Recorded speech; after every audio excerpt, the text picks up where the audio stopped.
Vamos mudar de assunto, agora é hora de falar de saúde.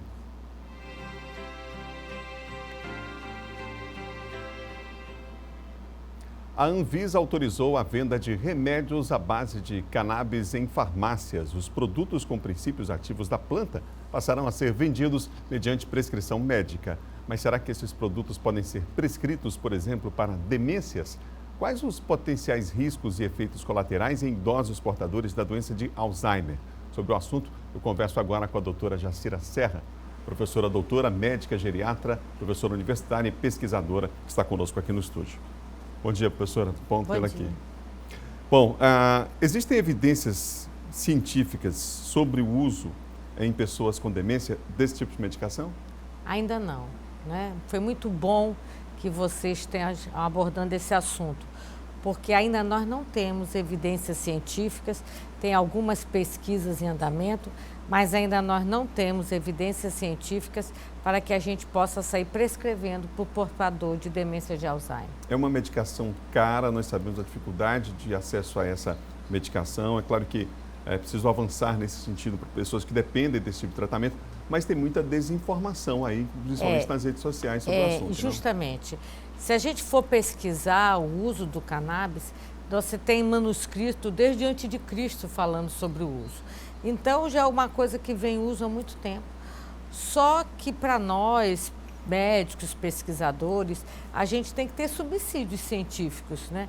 Então, necessita muitos estudos. E como tu disseste na abertura do programa, as famílias estão fragilizadas.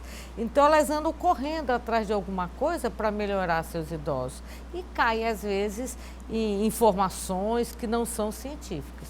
Nós temos alguns trabalhos que mostram que melhora o transtorno, aquela agitação, aquele andarilho, aquela falta de sono. E saiu agora, recente, mês passado, um trabalho americano falando, é o primeiro falando sobre atuar na doença em si. Então, até a gente tem um caminho longo a percorrer.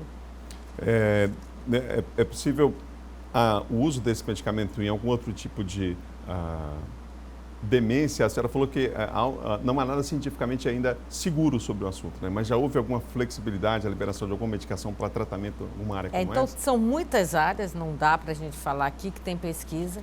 Agora, aprovado pelo Conselho Federal de Medicina, sim, aprovado pela Anvisa, ele está aprovado para prescrição de crianças e adolescentes portadores da epilepsia refratária a medicações. Essa é a aprovação que nós temos hoje nas leis brasileiras. As outras são pesquisas, né, que nós temos que avançar para começar a prescrever.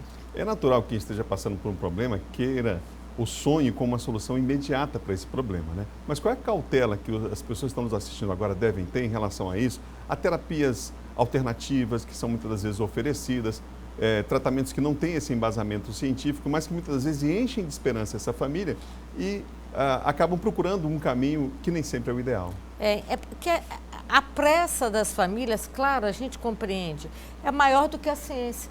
Muitas vezes um pesquisador começa uma pesquisa, ele morre e não termina, né? E as famílias ficam... Um exemplo, esse óleo de coco, saiu todo mundo nas redes sociais mandando usar. Virou moda. Virou moda. A Sociedade de Endocrinologia, esse ano, mostrou quantos efeitos colaterais, né? Então, quando a gente começa uma pesquisa, você começa em animais, no laboratório. Agora, e lembrar que o nosso paciente portador de demência de Alzheimer, ele está envelhecendo de uma forma, então ele não tem só Alzheimer, tem o glaucoma, tem hipertensão, tem um diabetes, tem uma arritmia cardíaca, usa um marca-passo, tem osteoporose. Então, a gente precisa de subsídios não só para saber a dose, como saber as interações medicamentosas com os outros remédios que eles usam. Então, a gente compreende, quanto pesquisador, que a família está aflita. Mas o que eu posso dizer aqui, tenham cuidado, conversem sempre com o seu médico, tire as informações com ele, não fique comprando remédios pela internet, que às vezes você nem sabe se tem aquela droga lá dentro. Então, tenha cautela, a palavra é cautela.